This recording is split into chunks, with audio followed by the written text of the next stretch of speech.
Mesdames les investisseuses, messieurs les investisseurs, bonjour, c'est Ben de Côté Crypto et comme tu as pu la remarquer, format un petit peu différent aujourd'hui. On va venir faire un petit tour à Surfing Bitcoin, donc on s'est rendu pour l'occasion, moi-même et mon associé Val, que vous allez voir apparaître à l'écran par ici.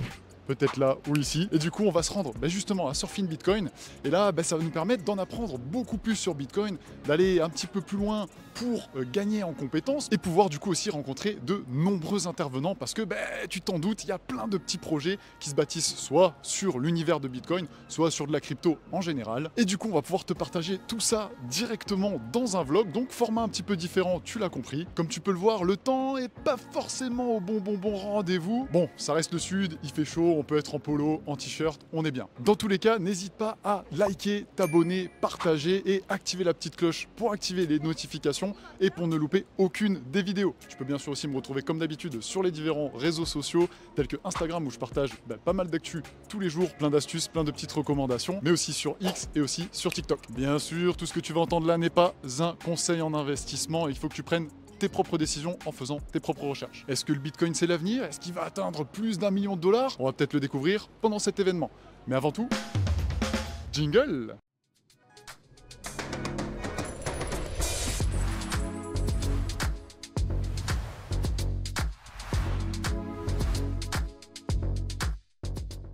Je te propose de me suivre. Putain, j'ai toujours rêvé de dire ça. Suivez-moi!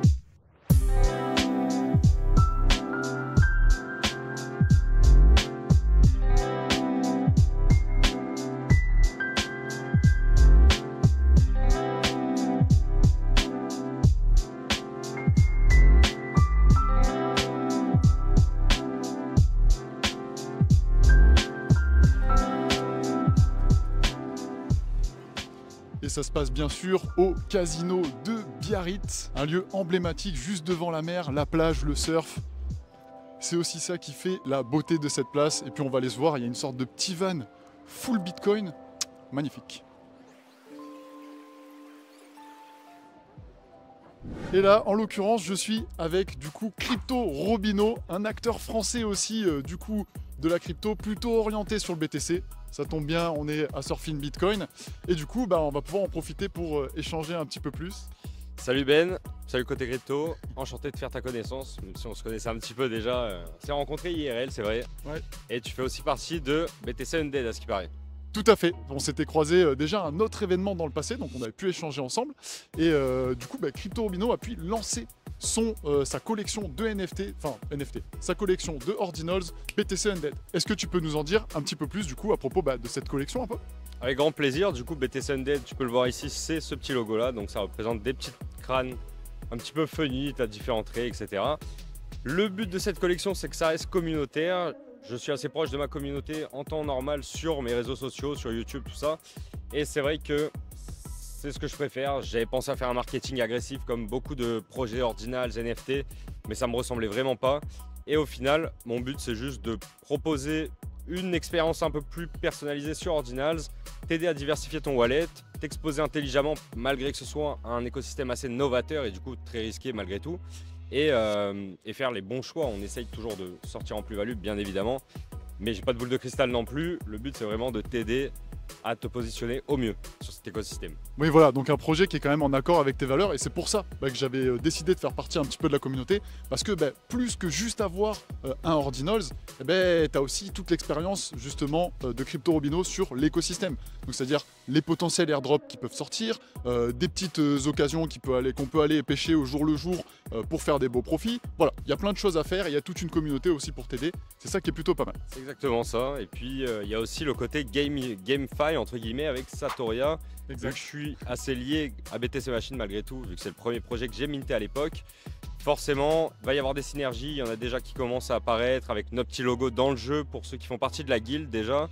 Il y aura d'autres petits alphas que je vais pas leak aujourd'hui, mais si tu joues à Satoria, viens dans la guilde BTC Undead, tu seras le bienvenu. En plus, si tu es français, on est quasiment tous français dedans et on s'entraide et puis le but c'est d'avancer ensemble aussi quoi. Ouais, il y a une belle commu, BTC Machine. J'avais déjà fait une vidéo dessus que tu peux aller consulter, bien sûr.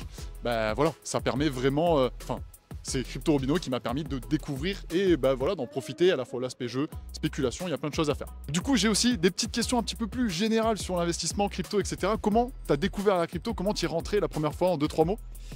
Du coup, j'ai découvert l'écosystème des crypto-monnaies en 2019, le temps de bien comprendre un petit peu tout cet écosystème, me poser les bonnes questions. J'ai investi le plus gros de mon capital en 2020 sur des Ethereum, donc mon premier Ether était dans les 120 $ et quelques. Et puis progressivement, bah, j'ai injecté, vu que ça montait en même temps au final grâce au crash Covid, donc c'était vraiment le bon timing.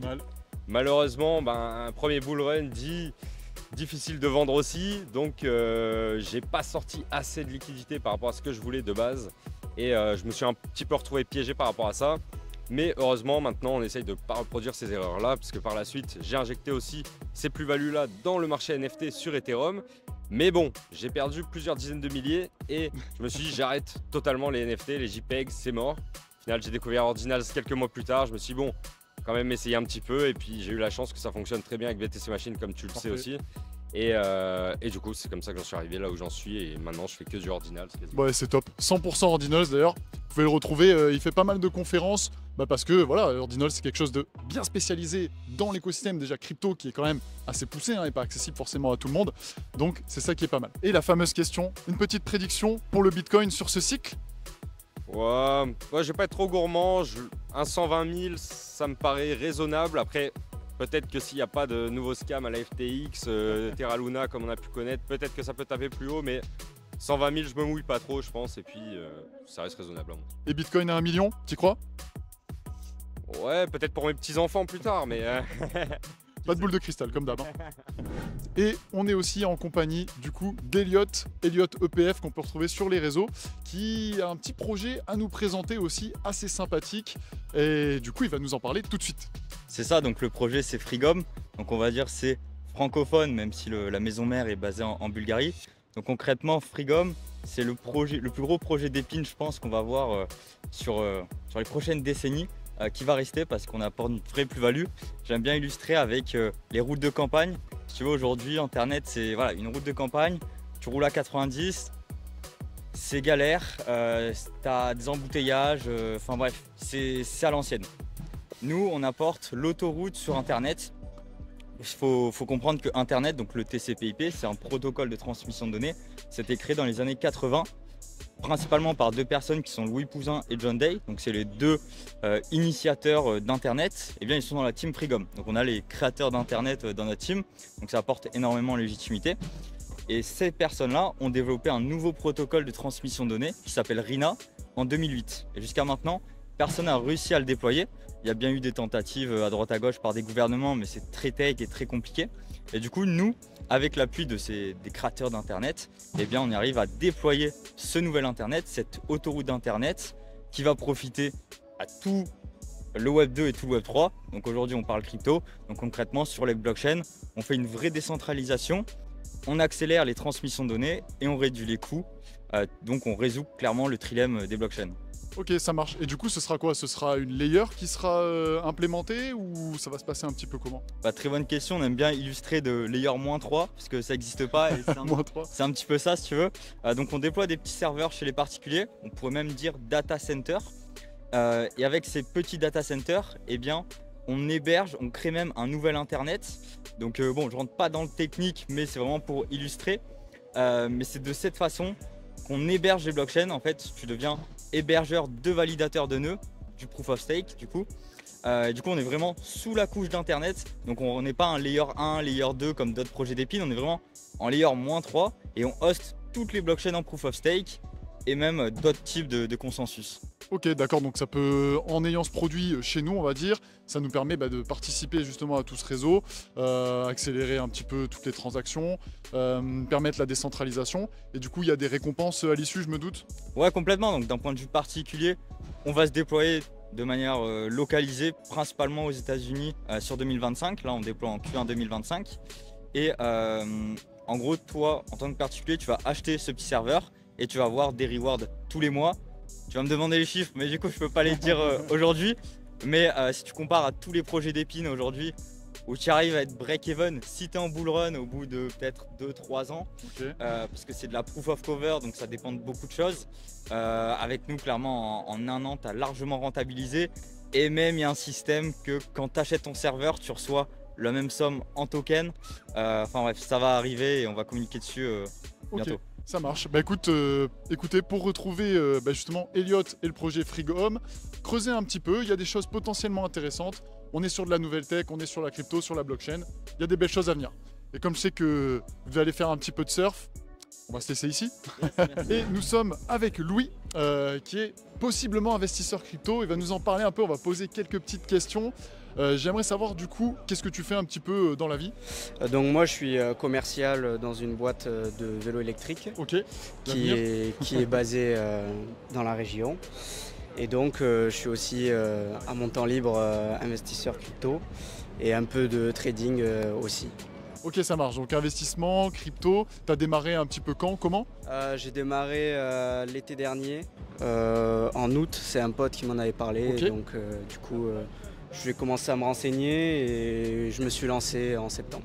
Ah yes, donc tu as pu faire quand même profiter de la dernière hausse? Ouais, c'est ça, ouais. Bah, je suis arrivé juste au début de la hausse, à la fin, vers la fin du bear market. Donc j'étais pile poil. Ouais, t'étais bien. Ouais. Donc attention, top, ça fait combien, un petit fois combien sur le portefeuille? Je suis parti avec 100 et là je suis à 2008. Bien, bravo, comme quoi on peut faire des belles choses en crypto. Tout le monde peut en profiter, c'est ça qui est pas mal. Du coup, est-ce que tu penses que du coup les crypto-monnaies peuvent à terme remplacer les monnaies fiduciaires par exemple? Je pense que ouais, il y a de l'avenir. Je pense qu'on est quand même juste sur le bon timing. On est vraiment au début et vraiment au début de l'adoption, quoi. Là, on commence à avoir quelques ETF qui commencent à arriver, donc à fait. c'est bon signe. Yes, ça marche. Et du coup, par exemple, si la France venait à interdire la crypto, qu'est-ce que tu ferais toi par exemple? Je pars ailleurs. La réponse était claire, précise. Toi concrètement, quel est le projet en lequel tu crois le plus au niveau de la crypto? Moi j'aime bien tout ce qui est DeFi et Ok. IA. Bien. Je pense que la DeFi ça sera sûrement le prochain sur le prochain bull, Un des top performers. un quoi, des tops. c'est ça? Ouais, je Ok. pense. Et bon alors DeFi en plus avait déjà fait un beau cycle sur des précédents bull run. Et du coup ta crypto préférée? Fetch qui est plus trop fait. Ah ouais, la fameuse fusion. Ok, bah écoute, impeccable. Merci beaucoup à toi en tout cas. Merci à vous. Et nous nous retrouvons avec Thomas Charbonnel qui va nous expliquer un petit peu ce qui se fait. Tu vas voir, c'est assez intéressant. Salut, merci de l'interview pour le coup. Donc en gros, on fait du mining de Bitcoin, on récupère des sources d'énergie excédentaires vertes autour du monde pour pouvoir placer des containers de mining. Donc en fait, on revalorise de l'énergie qui était perdue, qui était jetée à la poubelle. Et donc le plus gros projet qu'on ait mené jusqu'à présent, donc là vous voyez le logo, Parc national des Virunga. Donc on est dans le Nord Kivu au Congo. Et donc en fait l'électricité qui est achetée pour le mining de Bitcoin en fait permet de développer un réseau électrique et de développer donc l'économie du parc grâce au minage de Bitcoin. Donc c'est quelque chose d'assez vertueux.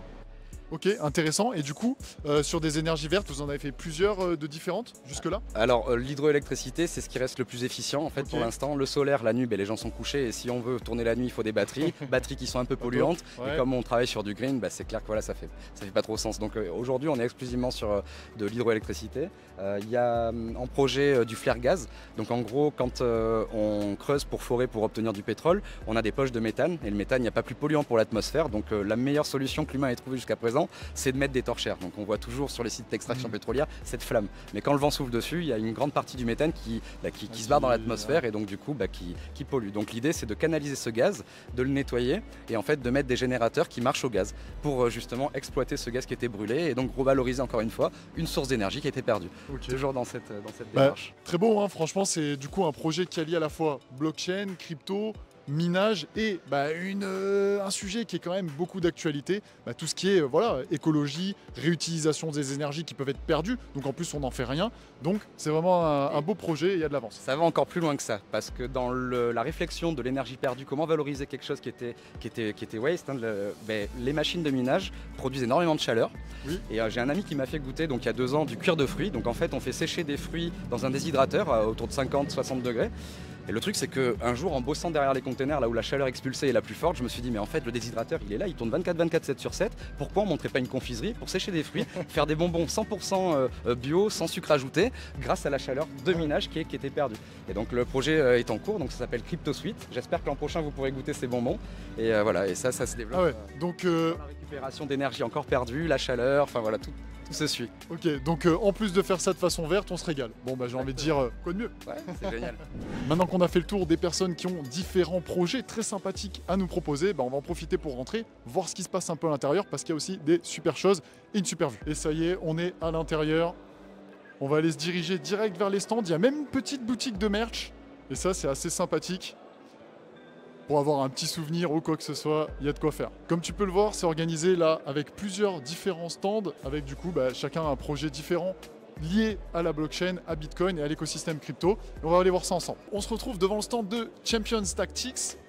Du coup, un projet axé sur le jeu vidéo. Ces personnes qui sont en face de nous vont nous présenter un petit peu plus en profondeur et nous donner du détail un peu sur le projet. Un projet orienté Web3, mais on va voir ça ensemble. Donc moi c'est Didier, je suis le producteur de Champion Tactics. Yes.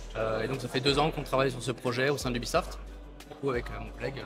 Moi, Sylvain, je suis exécutif producteur et je supervise, avec l'aide de Didier, le développement de ce jeu-là, entre autres. Ok, parfait. Du coup, au niveau de l'univers crypto-monnaie, comment est-ce que ce jeu s'inscrit Est-ce que c'est un jeu GameFi, Web3 Est-ce qu'il y a des NFT, différents concepts dedans? C'est un jeu du coup avec des NFT qui sont les champions, donc, comme le nom l'indique, donc Champion Tactics, qui sont des figurines avec lesquelles les joueurs vont pouvoir jouer.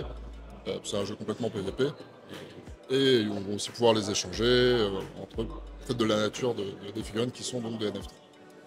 Ok, intéressant. Donc du coup, on a bien cet aspect NFT, jeu vidéo, et présenter un petit peu comment ça se passe au sein du jeu. Alors le jeu, il va vous falloir 3 champions pour commencer à jouer. Donc comme j'ai dit, c'est un jeu purement PVP pour le moment. Peut-être qu'à terme, on aura une campagne solo, on permettra aux joueurs de jouer même s'ils n'ont pas d'amis. Alors s'il n'y a personne en face, vous pouvez quand même jouer contre un bot. Il vous faut 3 figurines. L'adversaire va aussi avoir besoin de 3 figurines.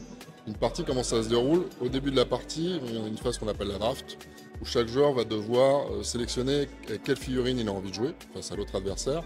Une fois que cette phase-là est passée, on est vraiment sur un jeu tactique turn-based assez classique, avec une petite subtilité, c'est que la résolution est dite synchrone. C'est-à-dire que vous allez devoir choisir pour chaque figurine quel skill vous devez utiliser, et l'adversaire va faire la même chose en même temps, quoi. Donc il y a un petit côté mind game où est-ce qu'il va me faire une attaque de froid, est-ce qu'il va se healer, et moi je vais essayer de trouver du coup la skill pour montrer ce que je pense qu'il va faire. Nous on le présente un peu comme c'est une sorte de jeu d'échecs mythe Pokémon quoi, avec un twist à notre sauce. Ok, sympa. Bon, parce que nous, en plus, chez Côté Crypto, on est pas mal des gamers depuis un bon moment.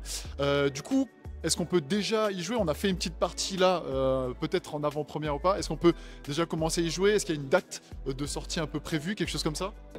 Alors on a pu y jouer il y a quelques mois, on a fait une bêta on va dire pour les Warlord Holders. Donc on avait fait je sais pas si je peux en parler quelques instants.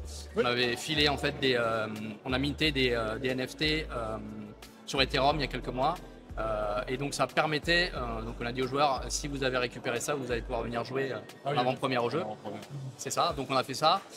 Et là on va refaire une bêta, mais cette fois-ci avec des champions. Donc les gens qui ont des champions vont pouvoir venir retester le jeu dans un étape beaucoup plus avancé, pouvoir faire leur retour. Donc ça nous permet d'emmener la communauté avec nous, de prendre leur retour, d'améliorer le jeu. Donc ça c'est vraiment un win-win comme on dit. Et ensuite le jeu devrait sortir, donc on va prendre ces derniers retours, on va dire, des joueurs, finaliser vraiment le développement, finaliser les dernières features qu'on veut et sortir le jeu un peu plus tard cette année, le plus vite possible. Ok. Ouais, l'objectif c'est de sortir avant la fin de l'année la technical beta qu'il évoque aura lieu le mois prochain, si tout se passe bien. Oui, c'est ça. Ça marche. Ouais, donc d'où l'intérêt de rester pas mal à l'affût, de suivre un peu Discord sur les réseaux sociaux parce qu'il y a des avancées pour pouvoir prendre part à l'aventure. Bon, je pense qu'on a fait un bon tour. Je vous remercie pour ça. Et puis on se présentera tout ça. Merci. Et du coup, on se retrouve aussi sur le stand de BTC Wine avec Fantine et Philippe qui vont nous parler un petit peu de leur projet qui mêle le domaine viticole et la blockchain avec Bitcoin et les crypto-monnaies. Donc est-ce que vous pourriez nous en dire un petit peu plus sur votre projet? Oui, bien sûr. Donc nous-mêmes, notre métier de base, c'est négocier en vin. On est de Bordeaux. Notre société s'appelle Aster et Papillon et on a monté notre site BTC Wine, donc crypto-compatible, dès 2018 pour essayer de contrecarrer un peu la crise économique, la crise commerciale qu'on connaissait à l'export. Et à cette occasion, on a sorti ce petit clin d'œil qui est la cuvée Bitcoin, qui nous permet de nous différencier un petit peu et d'offrir à nos clients sur Internet la possibilité eux-mêmes d'offrir des cadeaux un petit peu voilà, crypto-centrés. Ok, et du coup, n'importe qui peut en acheter, à la fois en Bitcoin et en euros? Ah oui, les ventes sont toujours restées ouvertes en fiat, même si on préfère les cryptos. Hein. Oui. Mais tout reste possible, bien sûr, que ce soit sur Internet, sur nos sites, ou dans nos boutiques à Bordeaux. Ok, et du coup, toi, Fantine, c'est plus la partie sur tout ce qui est réseaux sociaux, Internet, tout ça? Alors j'étais plus sur les réseaux sociaux jusqu'à il y a 6-7 mois et là depuis le début de cette année je suis entièrement sur le back-office des sites internet. On a celui de BTC Wine et celui qui est rattaché à notre cave, notre lieu physique de vente à Bordeaux. Et je gère surtout ça maintenant. C'est beaucoup de back-office. Pour vous faire comprendre un petit peu le créneau sur lequel on a deux sites internet, les deux crypto-compatibles. L'un qui est BTC Wine, qui est voué donc à une clientèle plutôt investissement grand vin, cher. D'accord. Et on a un panier moyen qui est au-delà de 1000 euros. Et on a un second site qui est plutôt voué à la consommation courante des vins, toujours crypto-compatible, avec des vins de 8 à 100 euros. Et on jongle avec ces deux sites. Et d'ailleurs, ça fait des passerelles puisqu'on a les mêmes clients sur les deux sites. Ok. Et du coup, partout dans le monde, je suppose? 43 pays, oui, on livre sur 43 pays. Pas partout, il y a des pays où on ne peut pas, il y a des pays où on n'a pas le droit. Voilà. Ok, bon bah merci pour toutes ces infos en tout cas, et ça fait un beau projet à aller un petit peu découvrir, creuser pour tous les amateurs de vin et de crypto à la fois. On a aussi Maxence qui nous a rejoint et qui s'occupe plus spécialement de l'aspect vin sur BTC Wine. Et du coup, il va nous en parler un petit peu plus. Alors bonjour, donc je me présente, je m'appelle Maxence, je travaille pour BTC Wine, la Saint-Papillon et la boutique La Crypte du Vin. Donc ce qu'il faut savoir pour parler un petit peu de la structure de notre métier, c'est qu'on est historiquement négociant. Négociant, nos principaux marchés, c'est vraiment l'export du côté des pays asiatiques, donc la Corée, l'Inde, la Corée du Sud. Notre activité s'est diversifiée. On a du coup en 2018 créé le site BTC Wine spécialisé sur la vente de grands crus à la caisse qu'on peut payer en crypto-monnaie mais également en euros. Et en parallèle, on a également monté une cave à vin qui a ouvert il y a bientôt 3 ans, qui s'appelle la Crypte du Vin, qui est située à Bordeaux, dans le quartier des Chartrons. C'est le quartier historique des négociants, dans le vin à Bordeaux. Moi, personnellement, je suis en charge de la partie gestion de la cave à vin, donc, qui demande de sourcer l'intégralité des produits, des vins, d'avoir un regard sur le marché, des nouveautés, et de faire entrer les produits qui aujourd'hui marchent et que les clients veulent, parce que le marché du vin, il est en mutation, en tout cas sur Bordeaux. Aujourd'hui en France, il y a une baisse en règle générale de la consommation de vin pour des produits de substitution tels que la bière. Donc c'est à nous autres, professionnels du secteur, d'essayer de trouver les produits qui peuvent encore faire rayonner le monde du vin dans la consommation d'aujourd'hui. Donc c'est ce qu'on essaie de faire au travers de l'offre de vin. Et sinon, pour vous parler un petit peu plus brièvement de BTC Wine, en fait, ce qu'on va proposer, c'est un peu deux casquettes. C'est la casquette consommation plaisir avec des grands crus pour soi, partager, pour offrir, mais également la partie investissement. Ce qu'il faut savoir, c'est que le vin, à partir du moment où il est acheté, et là je parle des grandes bouteilles, excusez-moi, à partir du moment où il est produit, où il sort du château, et à partir du moment où il sera mis sur table pour être consommé, en règle générale, on compte 5-6 intermédiaires, c'est-à-dire des achats, des reventes. Par exemple, ça peut passer du courtier à un négociant, qui peut revendre un négociant, qui peut revendre un restaurant, qui peut revendre un prix sur table. Ouais, ça fait du chemin. Voilà, ça fait pas mal de chemin et ça fait des niveaux de prix qui forcément vont monter crescendo avec le temps et avec le nombre d'intermédiaires, parce que du coup l'intermédiaire va prendre sa marge et avec le temps le vin va prendre de la valeur. Nous, ce qu'on va proposer sur BTC Wine, c'est de sourcer directement au meilleur prix. Nous, on a proposé l'année dernière, on a fait les premières campagnes primeurs en crypto-monnaie.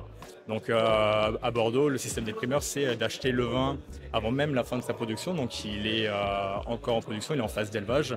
Il n'est pas sorti sur le marché, généralement il sort 2 ans après. L'idée, c'est de l'acheter au moment où il est le moins cher. On propose également un service de stockage dans des entrepôts sous douane pour garantir la traçabilité et la bonne conservation, pour le revendre plus tard, à terme, quand il aura pris toute sa valeur, avec toutes les conditions qui vont rassurer le consommateur sur sa provenance et sa conservation. Ok, d'accord. Bah écoute, merci pour toutes ces informations complémentaires. On voit qu'il y a des belles bouteilles en plus là, donc c'est toujours un plaisir. Et du coup, on se retrouve avec Raphaël sur le stand de Stackinsat, qui est une solution qui permet d'investir à n'importe qui sur les crypto-monnaies. Et du coup, Raphaël va nous parler un petit peu plus de qu'est-ce que c'est que Stackinsat. Alors oui, première chose, Stackinsat, on ne fait que du Bitcoin. Ok, 100%. 100% Bitcoin. Oui, alors nous, on est un courtier en fait. On vous propose d'acheter du Bitcoin en passant par nous, à un prix vraiment réduit. Ok. C'est réduit parce qu'on a moins de frais, parce qu'il y a certains frais qu'on fait sauter voilà, par notre méthode. En gros, on regroupe, on fait de l'achat de gros. Et donc à partir de là, on a des frais beaucoup moins importants, notamment les frais de livraison. Ce qui se passe, c'est que on a un système extrêmement simple. Vous envoyez un virement bancaire. Ok. Dans la journée, on vous achète du Bitcoin.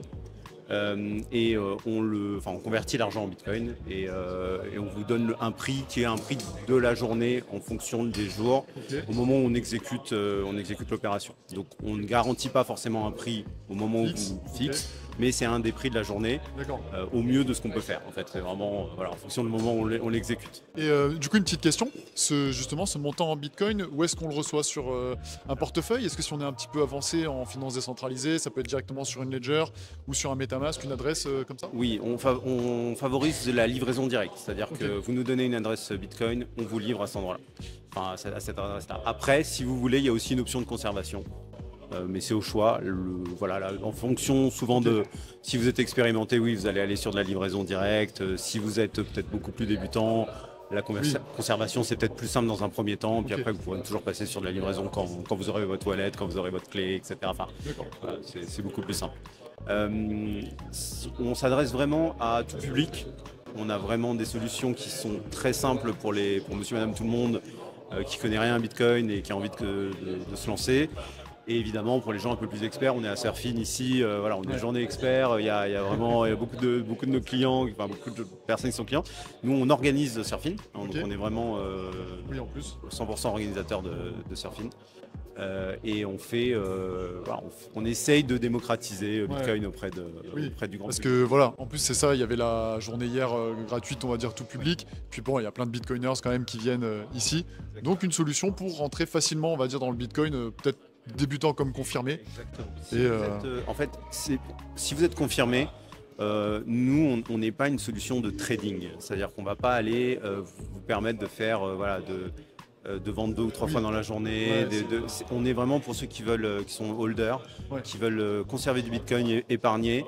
En DCA, Exactement, en DCA. Vous pouvez aussi, si vous un jour vous voulez mettre un ticket à plusieurs milliers d'euros, il n'y a pas de problème, vous pouvez le faire également. Mais on ne s'adresse pas à un public qui a envie de jouer, on va dire. Voilà, c'est pas notre philosophie. Nous, on est vraiment sur quelque chose de long terme et on croit que ça va monter. Bon bah super, très clair en tout cas. Je vois qu'il y a une petite cible fléchette. Quel est le principe? Aujourd'hui, donc on a 2 choses aujourd'hui. C'est si vous n'êtes pas client, que vous ouvrez un compte, on vous offre direct 10 € pour l'ouverture du compte. Et à côté de ça, on a 10, alors il y a marqué 5, mais c'est 10 € supplémentaires si vous gagnez au jeu de fléchettes. Donc le jeu de fléchettes, il faut faire 21. En fait, il y a deux moyens pour gagner. Soit vous faites 21 avec 3 fléchettes, il faut faire 21 points. Soit vous mettez au centre, et là direct c'est gagné, vous gagnez 10 € de cartes cadeaux, pareil sur votre compte StackInsat. Bon, on va tester ça alors. On va se tester ça. Voilà, donc là maintenant on fait 21 en 2 coups. Si tu fais 3. A few moments later. Oh, et voilà. Et ben voilà, donc on va te faire une carte cadeau. Parfait. T'es client ou pas déjà? Non, justement. J'ai découvert un petit peu ça. 100 € du coup. Eh ben parfait. 20 € sur ton compte. 21 tout pile. Nickel, bien joué. Merci beaucoup. Et du coup, on se retrouve devant le stand de blob.io avec Florent qui va nous expliquer un petit peu son projet qui est axé sur le minage. Exactement, merci. Donc Florent Gabriel, cofondateur de blob.io avec Julien. Blob.io, c'est quoi? C'est l'aboutissement de toutes nos années dans le mining réunies dans une entreprise qu'on a créée il y a moins d'1 an maintenant. On l'a basé sur 3 piliers. Le premier, c'est que les machines de mining appartiennent aux clients pour une raison de régulation, c'est-à-dire que c'est leur machine, donc ça mine de la crypto sur leur wallet, ce qui veut dire que nous on se place comme vendeur de hardware et hébergeur de hardware, donc il n'y a pas de KYC, vous allez miner de la crypto vierge, c'est à vous de faire de vos déclarations fiscales, on a une équipe qui peut vous accompagner sur ça, on a des partenariats. La deuxième, c'est une question d'amortissement, c'est-à-dire que vu que c'est votre machine, c'est pas une solution d'investissement dans le mining ni de NFT ou je ne sais quoi au départ, vous pouvez amortir comptablement la machine sur 3 ans et passer en charge d'électricité. Le deuxième, c'est la transparence. On a créé un dashboard totalement transparent, accès on-chain, donc directement avec votre wallet public pour voir vos machines. Et le troisième, c'est le rendement passif, parce que j'ai toujours été un adepte de rendement passif. On a beaucoup d'adeptes. Ah, j'adore. Je faisais de l'IMO avant et tout, donc je voulais trouver le truc le moins chronophage possible. Et le dernier truc qui est resté un peu chronophage, c'était la facture d'électricité à la fin du mois. Revendre tes bitcoins, envoyer la facture, se faire payer la facture. Enfin, c'est chronophage pour tout le monde. Donc on a créé une solution qui est optionnelle. Et on est les seuls sur la planète à l'avoir fait, qui permet aux machines de miner, donc de produire dans 2 portefeuilles, dans 2 wallets en même temps. Un wallet pour les frais de gestion et l'électricité, et le wallet net du client. Ce qui veut dire qu'en fait, il n'a rien à faire. Et la grande question, c'est est-ce que le mineur, vous le mettez chez vous? Non. Moi, je suis un ancien énergéticien, j'ai bossé sur des barrages hydroélectriques pendant 7 ans. Mon job, c'est de trouver des surplus énergétiques sur la planète, négocier le prix de l'électricité, et ensuite on héberge les machines là-bas à notre tarif avantageux. Ok, ouais, donc ça fait une solution vraiment complète à la fois de simplification, de revenus passifs, de transparence aussi, parce que ça c'est assez important. Plutôt que d'avoir juste un petit résumé, de se dire bon vous avez gagné tant, savoir en fait en temps réel avec un dashboard on-chain, savoir en fait qu'est-ce qu'on a généré, s'il y a eu peut-être des arrêts, s'il y a eu des petites compensations, des choses comme ça, ça fait quand même une solution assez globale. Donc c'est top. Ouais, j'allais dire sur le dashboard, on m'avait dit mais t'es un fou furieux, tu leur donnes accès à ça. Quand ils vont acheter une machine qui fait 100 de puissance, parfois elle fait 97, c'est vrai. Parfois elle fait 102, c'est vrai. Quand il y a un disjoncteur qui tombe, on va t'embêter. Et ils avaient raison. Mais en fait, je préfère aller dans l'éducation et expliquer pourquoi il y a eu ça, expliquer qu'il y ait vraiment cette transparence, même dans les mauvais moments, même s'ils sont rares, plutôt que de laisser... Enfin, nous, on va pas faire les dérives, mais on a vu les dérives du manque de transparence. Overclocker les machines, dire que les machines sont en panne alors qu'elles ne sont pas, la machine n'est pas encore arrivée alors qu'elle est déjà là. Enfin, il y a vraiment beaucoup de dérives qu'on avait vues et on a dit, nous on veut pas un trust me bro sur un PDF à la fin du mois qui te dit t'as miné tant. Nous on veut un don't trust verify.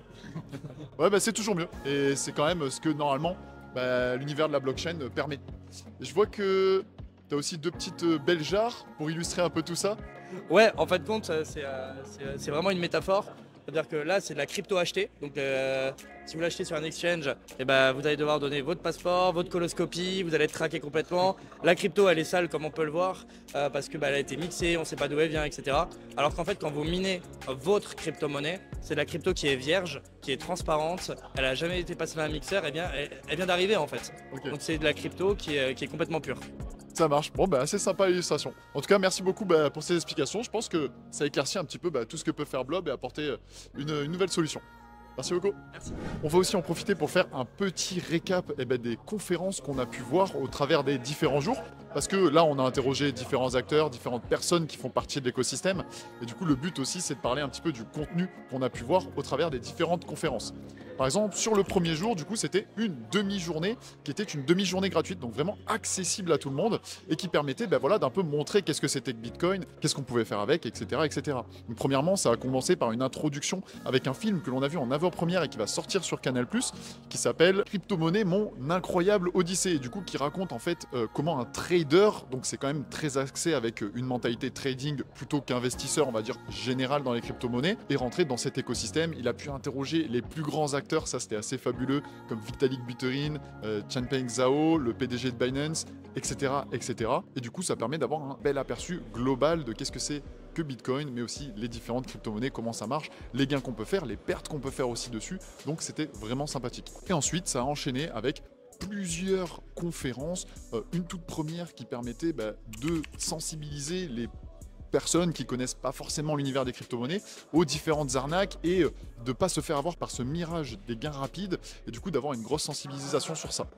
Ensuite, il y a eu une introduction à Bitcoin. Qu'est-ce que ça permet? Le fait que ce soit permissionless, que ça permette de transférer de la valeur d'une personne à une autre sans avoir un tiers de confiance et tous les autres avantages de cette crypto-monnaie que je suppose tu connais très bien. Sinon, n'hésite pas à consulter les différents contenus qu'on a sur la chaîne et qui parlent plus en détail de Bitcoin. Et une des dernières conférences de la première journée était dédiée à la possession de ses propres clés, comment détenir son propre Bitcoin pour ne pas être dépendant justement d'une entité comme une plateforme centralisée telle que Binance, KuCoin, etc., etc. Alors, débrief des conférences de la seconde journée de Surfing Bitcoin qui s'organisait un peu pareil que la première, c'était une demi-journée. Par contre là, c'était vraiment axé sur les institutionnels. Donc les institutionnels, c'est tous les gros acteurs, ceux qui sont entrepreneurs, qui ont ouvert des grosses entreprises et du coup avec des sujets bien axés spécialement pour eux. Le premier sujet, c'était sur la réglementation européenne MiCA qui va être obligatoire à partir de juillet 2026 et du coup en fait toutes les contraintes que ça peut amener, aussi les possibles avantages au niveau de l'adoption parce que forcément ça freine au niveau du coût, mais par contre en fait les entreprises aiment bien avoir un cadre régulé pour ne pas se sentir toujours dans un état entre deux, voire même de risquer des fraudes, etc. etc. Ensuite il y a eu un enchaînement sur justement les ETF, qu'est-ce qu'ils pourraient apporter, les avantages, les inconvénients. Bon forcément ça le montre au monde entier, par contre on ne possède pas forcément ses propres bitcoins, il y a des avantages, des inconvénients à ça aussi, et les ETF qui sont un très gros sujet en ce moment, on a eu sur Bitcoin, sur Ethereum, on en a d'autres qui sont proposés sur Solana, peut-être des futurs encore à venir. Voilà, BlackRock a mis un grand coup de pied dans la fourmilière et ça redonne beaucoup de confiance aux institutionnels. Ensuite, il y a eu aussi une conférence sur la classification juridique des différentes monnaies, de savoir comment est-ce qu'on classait ces cryptos, est-ce que c'était des commodities, des securities, donc débat très important. On a pu avoir aussi une conférence bien plus générale sur la gestion de son patrimoine avec Bitcoin ou avec les cryptos de manière générale. En fait, il y a plein d'optimisations qu'on ne connaît pas forcément et qui sont tout à fait légales, du moins en France. Après, en fonction des pays, il peut y avoir d'autres conditions juridiques, mais qui permettent en fait, si jamais on doit cash out, donc passer d'une crypto à des euros pour pouvoir se payer par exemple ou en profiter, eh bien il y a tout un tas d'optimisations à faire. Idem s'il nous arrive un problème, là c'était vraiment aux conditions sécurité, sécurisation, savoir où vont aller nos cryptos, etc. Si jamais on décède, les transférer à sa famille, les transférer à ses enfants, à sa compagne, etc. Et c'est des aspects super importants. Et puis ça a terminé vers un sujet qui n'était pas axé 100% crypto, mais l'euro numérique. Et c'est quand même une très grande question. Il y a quand même un flou. Alors pas que l'euro numérique, mais les monnaies numériques, on va dire, gérées par les États. Et du coup, là, il y a beaucoup de choses à savoir sur ces points-là, puisque quels sont les avantages, quels sont les inconvénients, vers où est-ce que ça va nous amener, ça va nous faciliter certaines choses. Certaines personnes d'autres ont peur de certaines censures ou d'une limitation dans l'utilisation. Voilà, des gros sujets, de grands débats. Encore une journée qui était très très constructive avec beaucoup d'aspects. On a pu discuter aussi avec différents entrepreneurs, vu que c'était beaucoup institutionnel, donc il y avait beaucoup de personnes du milieu qui avaient des entreprises, etc. etc. Débrief du coup de la troisième et dernière journée de Surfing Bitcoin, du coup une journée bien complète qui est là dédiée vraiment aux Bitcoiners. Donc là c'est toutes les personnes qui possèdent du Bitcoin et même des cryptos en général, même si là le thème principal c'est vraiment Bitcoin, Bitcoin, Bitcoin. Donc la première matinée c'était sur la tech et l'utilité de Bitcoin. Il y a pu avoir une présentation des différentes attaques qui pourraient arriver sur Bitcoin avec de la censure, et on se rend compte que quand même Bitcoin est assez résilient aux différentes attaques. On a pu aussi parler de tout ce qui était sécurité, confidentialité. On a eu des belles conférences sur ça. Pourquoi est-ce qu'on a besoin de confidentialité? Pas forcément parce qu'on n'a rien à cacher, qui est un mauvais argument, de dire je n'ai rien à cacher, donc j'ai pas besoin de privacy. Il y a eu aussi une présentation du coup des différents enjeux à long terme de Bitcoin, qui sont sa scalabilité, donc pouvoir accueillir plus de monde, plus de transactions, mais aussi sa sécurité avec le minage, en effet, qui à terme sera peut-être moins rentable, sauf s'il y a beaucoup de transactions sur le réseau. On a eu aussi bien sûr après des présentations au niveau des applications, des possibilités de layer 2 sur Bitcoin, comment construire des applications sur Bitcoin, aussi le Lightning Network qui permet de passer des transactions off-chain puis d'être réintégré à la chaîne et de faire passer des transactions rapides, efficaces, comme pour commander un petit café. On n'a pas envie d'attendre une demi-heure que notre transaction soit validée. On va plutôt passer par le Lightning Network. Pour l'après-midi, on est beaucoup plus sur l'économie et l'utilité du Bitcoin. On a eu des arguments pour et contre pour savoir si le Bitcoin était une meilleure valeur refuge que l'or, mais aussi le Bitcoin face aux différentes autres monnaies mondiales, en fait la concurrence qu'elle peut avoir. Est-ce que le Bitcoin peut être une réelle poussée pour le développement économique des différents pays, et du coup l'adoption un peu mondiale du Bitcoin forcément, qui s'en est suivi par une conférence du coup qui montrait comment est-ce que justement le minage de Bitcoin permet de rendre les économies et les pays en mode Bitcoin friendly, comment le minage du coup permet de réutiliser ces énergies qui sont normalement gaspillées, comme par exemple on l'a pu le voir dans les interrogations des différentes personnes, cette fameuse flamme qui est perdue lorsqu'on a des gaz qui s'échappent et qui sont consommés. On a aussi tous les courants électriques avec le barrage pour pouvoir ajuster quand il y a des fortes demandes ou une baisse de demande. Voilà, ça permet de faire plein de choses, le minage. Et ça s'est terminé par une conférence qui parlait de l'hyper-bitcoinisation. Est-ce que c'était un mythe ou une réalité? Et on tend quand même vers, à court terme, une possibilité que le Bitcoin prenne énormément d'ampleur, et à long terme il faudra voir, en fait il y aura des changements forcément mondiaux, globaux au niveau des économies, et ça induira possiblement des changements économiques, donc ce sera à voir dans le futur. Personne n'a de boule de cristal. Voilà, encore une journée qui était super, on a pu échanger avec pas mal de personnes, participer à différentes conférences qui sont très très instructives, et bien sûr comme tu le sais on a le club côté crypto, là où il y a tous les différents investisseurs qui ont décidé de nous rejoindre avec l'accompagnement, une formation pour les performer un maximum sur le marché, et du coup on va en profiter pour faire un débrief vraiment beaucoup plus complet lors d'un live qui sera disponible à la rediffusion et qui permettra donc aux membres d'avoir un gros résumé du Surfing Bitcoin avec plein d'informations pour pouvoir appréhender ce monde avoir un meilleur avis et se positionner au mieux en fonction des portefeuilles et des stratégies. C'était tout pour le jour 3. D'ailleurs, si tu veux pouvoir rouler dans ce style de van, mais en format Lamborghini, eh bien j'ai une petite opportunité pour toi juste ici que tu ne devrais pas louper. Pourquoi? Parce que le marché crypto, ça va très très vite et il faut savoir saisir sa chance. Parfait, le surfing Bitcoin. Non, peut-être pas parfait que ça se finisse. Ça y est, le surfing Bitcoin touche à sa fin. Un petit format un peu inhabituel qui, j'espère, t'a énormément plu. On a pu te faire découvrir un petit peu l'ambiance qui s'y tramait, les différents projets, etc., etc. Dans tous les cas, je te remercie énormément pour tout le soutien que tu m'apportes sur les différentes vidéos et on se dit à très vite.